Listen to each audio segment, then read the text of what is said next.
Alright. Turn 3 Titan. Turn 3 Titan, what you gotta say about it, opponent? Alright, so we're 21% to draw another Titan right off the top. If we increase our sample size to 2 draws, jumps up to 40. 40% to draw a Titan the next 2 draws. I don't know that I love those chances, to be honest. I think we're not attacking. I think we're actually just transmuting for Summoner's Pact now, and setting up Dryad for this upcoming turn, and forcing them to have an Ephemerate or a Solitude off the top. It's risky either way, for sure, but... Hello, and welcome, everybody. We are here for match 3 with the list you see on screen. This time, we're actually going to draw the Titan or the Persist that we're looking for. Unlike our last match against Burn, we're going to have it for sure, and I just wanted you to know that ahead of time. So, anyways, let's just jump straight into this match and see what we get paired against. And of course, I do have to say, if you have not seen match 1, that is where we cover in detail everything you need to know about the deck. And of course, you can find the link to the deck list in the description below as well, so go check out the resources there. We'll be on the play against the Mad Doll Maker. Very interesting, very interesting. I like that their stuffy doll picture here is a very thematic. And we just have the classic turn 1 Amulet, turn 2 Dryad, turn 3 Titan sequence going on here, so we'll keep playing against a Yorion deck. Interesting. Could it be Niv to Light, perhaps? We'll lead on the Stronghold here. Not only because we'd have to take damage to get the Overgrown Tomb into play, but also because we want this one in play so we can haste our Titan when our Titan comes down on turn 3. Hopefully. Simic Growth Chamber. Make the mana, play the Dryad and a second land drop.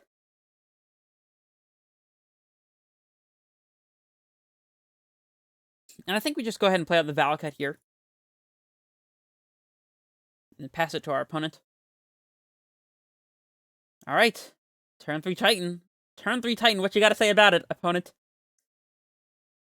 Solitude. Okay, so no turn 3 Titan then. Ephemerate.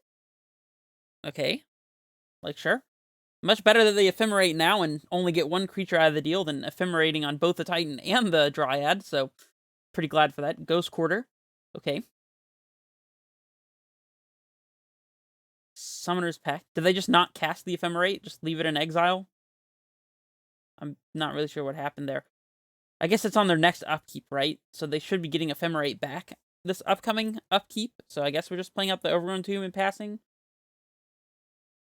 Sure. And then we can pack for Azusa or Grazer and Titan this upcoming turn, assuming they don't just Ghost Quarter or Simic.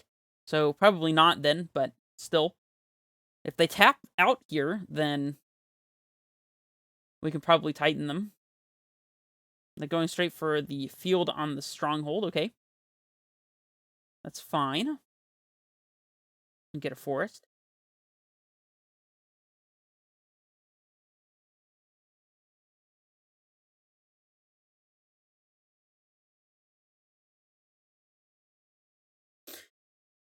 So, if we pack for Grazer or Azusa, we get Titan into play now.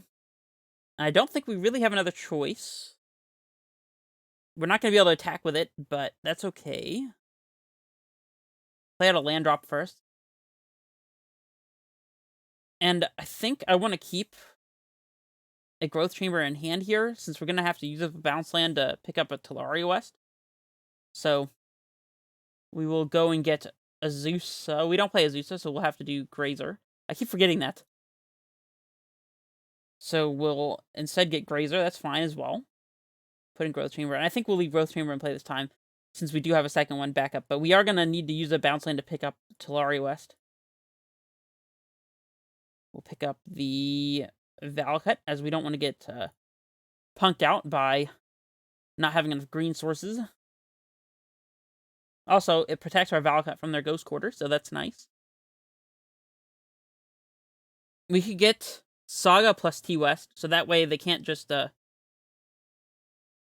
answer our Titan. I guess if we Summoner's Pact here for another Titan, then that can set up double Saga, so we don't really need to worry about getting another threat here, so maybe just T-West bounce land is fine.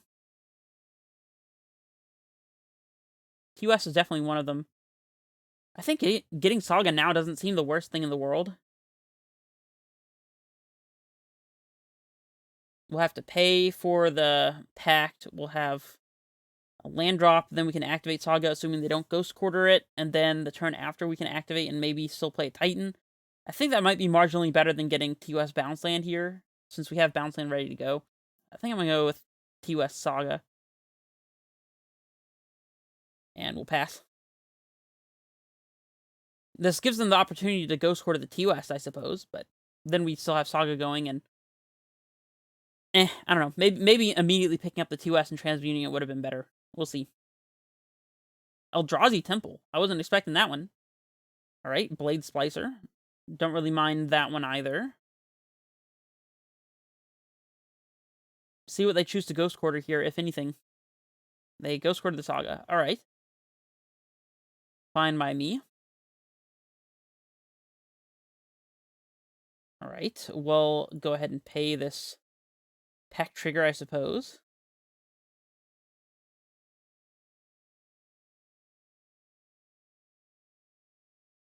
Unfortunately, we're short of transmuting for the pact and getting Dryad.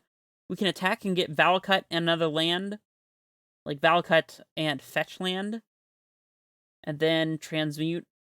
I don't expect them to have another Solitude here, probably. I'm not thinking about playing around it, and they don't have mana up for Ephemerate. That would be... So post-combat, we play land, pick up the TOS, transmute, play Dryad, play Valakut, and then crack fetch, and that's 1, 2, 3, 4 triggers. So we can just clear their board, I guess. Well, they get to save something with the Giver of Runes, assuming they don't give protection when we attack if they're just blocking Titan. We can also play Garrison, attack, and get Stronghold in something else.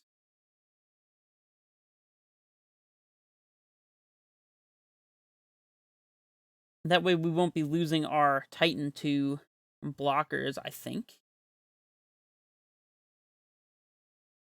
Because we can first strike out. I guess if they block with the Solitude and the Golem. No, they'd have to block with... Because we can just kill the... No, the Golem will do first strike damage anyways. So if they block with the Solitude and the Golem on our Titan and then give pro green, then we'll end up losing our Titan regardless, even if we double strike it.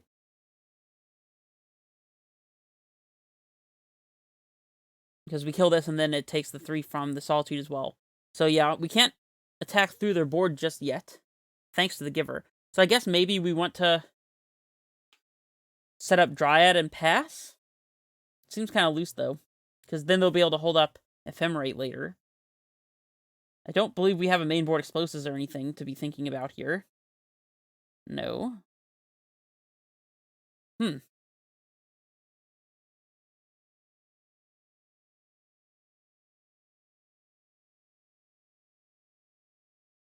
Is just clearing their board with Dryad going to be good enough? I guess if they kill our Titan, then we can also draw Persist, or another Pact, or another Titan, which is quite a number of draws. I think probably just setting up a Dryad here is going to be good enough.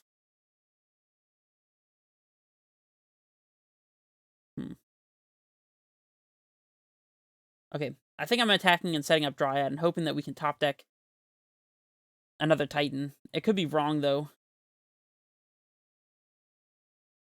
Let's see, out of 44 cards, we have 4 Persists, 3 Titans, and it's going to be 2 Summoner's Pacts. So that's 4 plus the 5 is 9 total cards out of 44. Let's do the calculation on this real quick. Alright, guys, so we have 44 cards in deck as our population size, and we are going to have 9 cards that are relevant for Titan. I guess we're going to have 43 since we're Summoner's Pact, gonna transmute for Summoner's Pact. We're getting 2 lands here, so it would be 41, actually. Our sample size will be, we'll say, the first draw only, and we need to hit one of those successes. Calculate. Alright, so we're 21% to draw another Titan right off the top. If we increase our sample size to 2 draws, comes up to 40.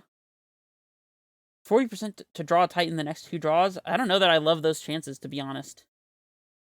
I think we're not attacking. I think we're actually just transmuting for Summoner's Pact now, and setting up Dryad for this upcoming turn, and forcing them to have an Ephemerate or a Solitude off the top. It's risky either way, for sure, but... Alright, we'll get the Summoner's Pact, and we'll pass.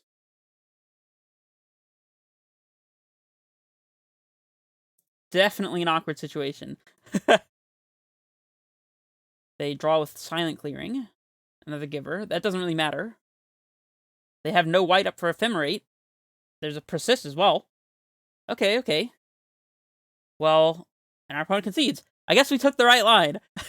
I was about to attack and maybe lose us the game there, so I'm glad I stopped to do the actual math. Definitely good to be familiar with the hypergeometric calculator. So obviously we're going to want Engineered Explosives. Tracker to help us grind through Ephemerates and stuff and have additional threats. Seems good. The Bone Shards I'm not a fan of, but Dismember I am a fan of, as hitting something that they're trying to ephemerate, or just, having Dismember for like a Stoneforge Mystic or something seems relevant. And I'm not sure that I care for either Radiant Fountain or Ghost Quarter. I don't think that they're pressuring our life enough that we want Radiant Fountain. And the Ghost Quarter to hit their Ghost Quarter effects just doesn't seem relevant. We don't need Bog. Probably don't need Necrogen, I think, either. It's debatable, though. Don't really want Unmarked Grave. We probably don't really want Persist either, though, to be honest. They could be playing Leon and Arbiter. I don't know if they would be. That would hose Unmarked Grave. I think we can trim the Graves and Persists in this matchup. And bring in, I guess, the Radiant Fountain. And maybe, like, 1 Bone Shards. The Lilith Troll is pretty useless as well. So we'll do this and bring in the 2 Bone Shards and maybe call it a day. I think this is a matchup where it makes sense to cut the combo. Because we can't rely on Persist to get back Titans, as their removal is exile-based, so Persist is not going to let us usually get through a second Primeval Titan, as oftentimes it's not just trading with their board, but it's just being exiled by the Solitude or something like that, Path to Exile. So Persist not looking particularly great, and Unmarked Grave is just a really dead top deck, and it's weak to Leon and Arbiter, so I think it makes sense to cut in this matchup. We definitely don't need Necrogen then either. So I guess we take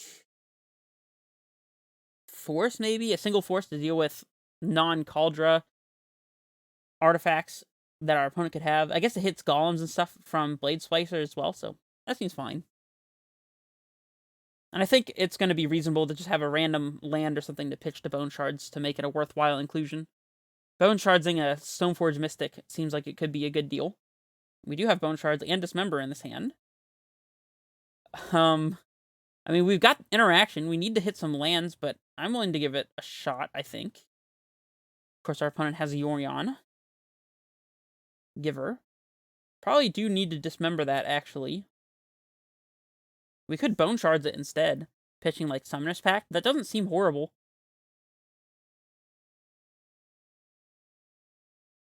I think we can wait on that, though. We definitely want to play the Fetch out in case they have a Leon and Arbiter. And I guess we're just going to wait and possibly Dismember. Maybe Bone Sharding would have been better there, since Dismember we can do at instant speed, but if they just play a Stoneforge Mystic here, then we'll be good. They're attacking for 1. Okay. Sure. I'm kind of timid to Dismember here, because I don't want to play into them having Ephemerate to save it. Okay, we'll fetch. Not worried about anything instant speed here to punish us. Yeah, and we'll go ahead and shock and Dismember now, I guess. I don't love it, but I just went through. Okay. Saga. I don't know that I want to play that and get got by like a Disenchant or something along those lines, so I'm just going to play out the Stronghold and pass. Definitely a shame that this Bone Shard is not instant speed. I don't expect our opponent to play anything during our main phase here anyways, though. During our turn. A Gonjo Castle. Displacer. Yeah, we probably want to Bone Shards that one as well. Do we, though? Yeah, them flickering like a Flicker Wisp or something with this could be quite problematic. Summoner's Pact is not looking super impactful this game anyways, so... Yeah, we'll play out the Saga now, finally. We'll cast Dryad, shock and Overgrown Tomb. Not like that. And we'll Bone Shards pitching a Pact.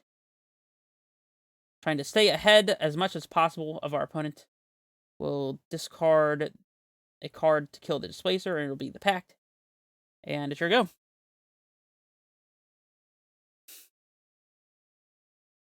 Now we just need to draw a couple lands off the top, and we'll be pretty much set. Stoneforge Mystic is unfortunate.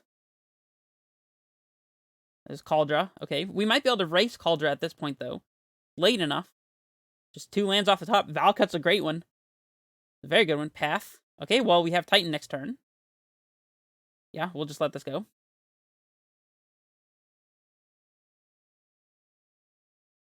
Yep. We'll play out the Valcut and pass, and we'll make a token with our Saga during their turn sometime. And just cast Titan this upcoming turn. We even get to have the amulet out if we want it. I don't think we have anything else relevant to search for, really, so... I don't think we're trying to just take 1 less from this germ token, so...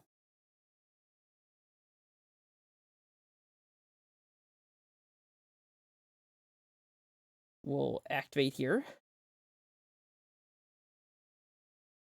And we'll untap.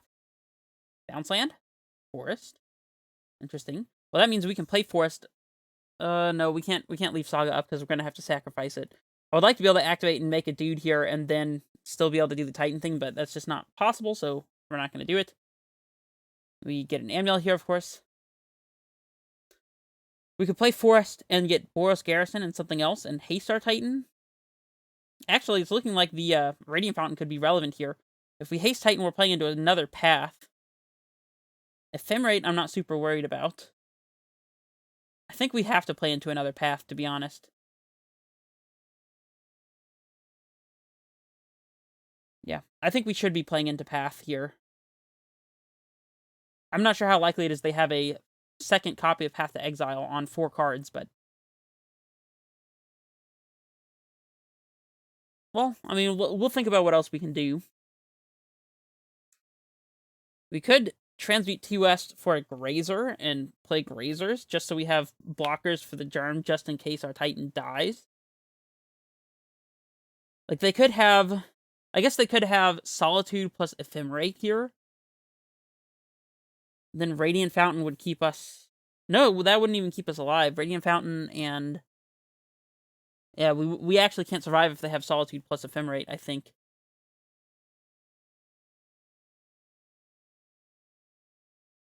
Yeah, I don't think we can play around it, so we'll just haste with the Garrison. I guess we might as well go ahead and get Radiant Fountain anyways. Let's see, we can get another land like a T-West and then attack and get Simic Growth Chamber, Transmute, and still play a Grazer or something. We can get Saga plus Garrison, haste, attack, get TOS plus Radiant. I guess if we get Radiant Fountain now, we can Vesuva copying the Radiant Fountain down the line if we get to attack. I don't know. There's a lot of good options, but I'm not sure how many of them are good enough. I think the safest thing to do is just get Radiant Fountain right now. That way we can play around them having a Solitude, but no Ephemerate, I suppose.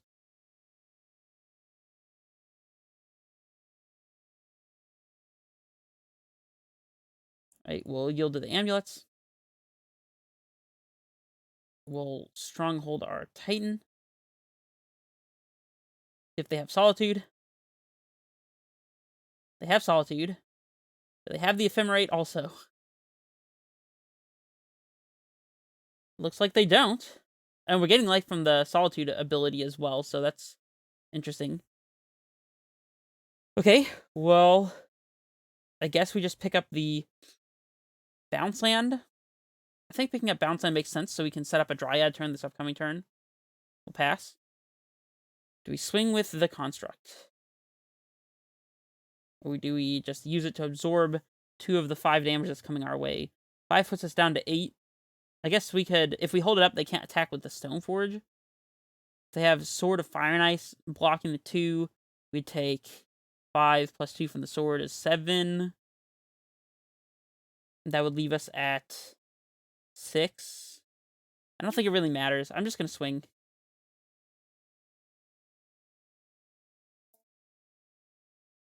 Luckily, we have a second Titan in our hand. Ghost Quarter, okay. Ghost Quarter the Slayers is mildly annoying, but really not that big of a problem. I'm glad we have the Boros Garrison in hand now. I'll take 6. Okay.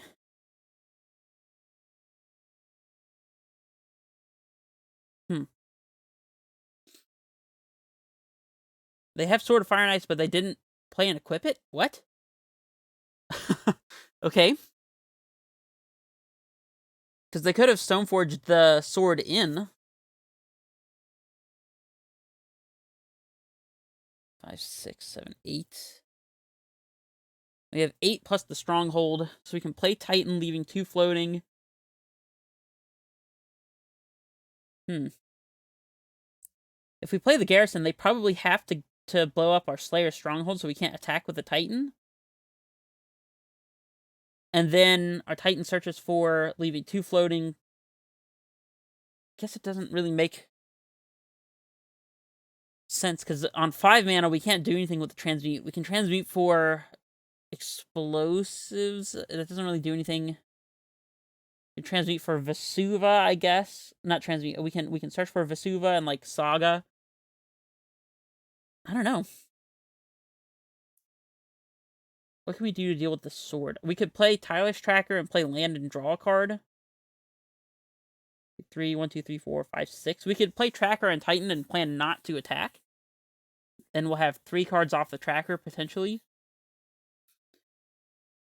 And a blocker, I suppose. If we wanted to, we could block the Germ token. I mean, we're going to have to.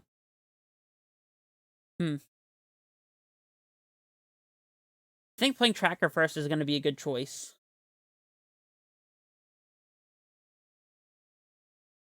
I guess, actually, we need to play the Garrison before we play the Tracker so that we're guaranteed to have Titan mana. Because if we play Tracker and then play the Garrison, they Ghost Quarter us, and then we only have 5 mana to cast Titan, so we actually have to play the Garrison first here. We'll see what they do. Okay, they didn't do anything there. We'll float with the Garrison, and I guess pick up the Garrison. Alright, we'll play Tracker, leaving the white floating.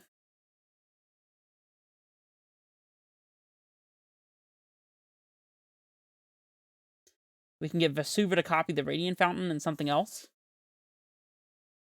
Like Urza Saga or TUS or something. They still have Ghost Quarter, so we have to be careful about that.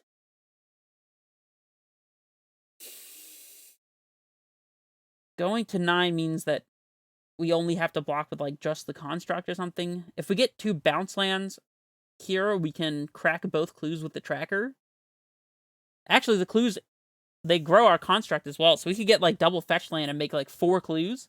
Go down to 5, but then we'll have a 6/6 Construct that we can block with. I don't know why this is so complicated.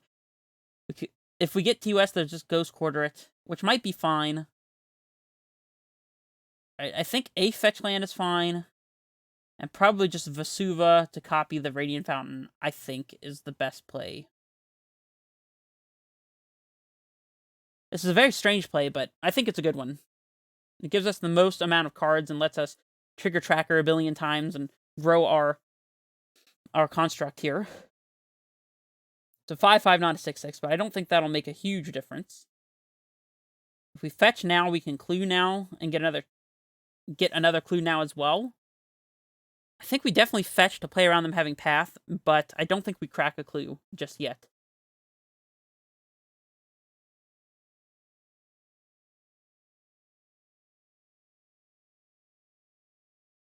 We'll get Overgrown Tomb, I suppose. It will not pay the life. Now we've got a huge construct. And we'll pass. Do we attack? I don't think so.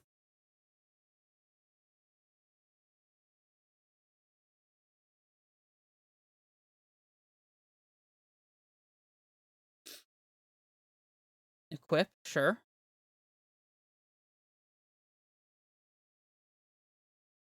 Okay, so if we block with just the construct, will be taking 2, and they can shoot 2 damage at the tracker and force us to crack a clue, or just 2 damage at us. We could go down to 4. Double blocking doesn't make sense because they'll just first strike our whatever we block with away. And plus it has indestructible anyways. That would be just to save life. I think going to 4 is, like, okay. Yeah, I'm just going to block like this.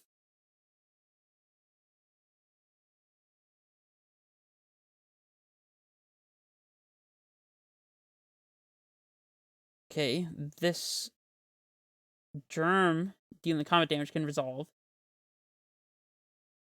They don't have to declare targets on the sword, so we actually have to use tracker here now in response, so they don't do 2 damage to our tracker and kill it. Annoying that they don't have to announce targets. Or maybe they did and they targeted us, but whatever.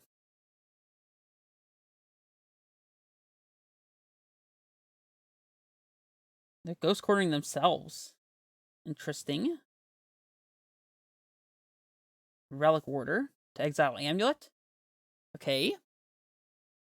We can attack, get 2 clues, crack 1, 2, 3, 4, 5, maybe, if we play a land. Oh, Pact for Dryad is also just lethal, so... yeah.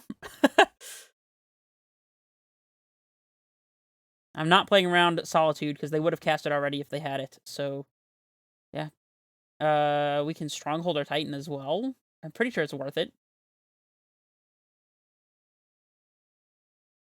Go to combat.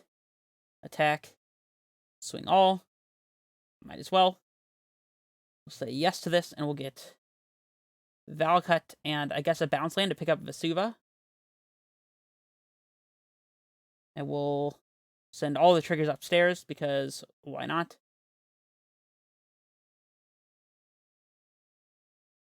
We get to always yes, always yes, always yield. And they're all going through. Okay, I think we found a way to navigate this game. It's all frozen. There we go. We win the match. That felt like a crazy slog and stumble, but that's what these types of games against the Yorion Taxes or, you know, Death and Taxes type of strategies, that's how they usually feel, so... whew. My brain's a little messed up after that. I don't even know what I did right, if I did anything right, but let me know in the comments below what you thought about it, and yeah, I'll see you guys in the next match. This is Red Face Menace, signing off.